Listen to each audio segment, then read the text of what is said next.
బూడిదే బొట్టని మురిసేటోడు కాలే కట్టేలా ఉండే సుట్టపోడు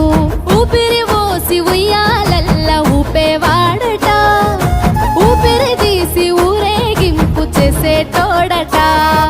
బంధాలను బలంగా పెంచేటోడట ఆ బ్రహ్మ పేరు చెప్పి ఆ బంధాలను తెంచేటోడట ఓహో నీలకంఠ శ్మశానాల వెంట ప్రశాంతంగా వీరంగమాడుతావంట తల్లి లేనోడే గాని తల్లడిల్లితే చూడడు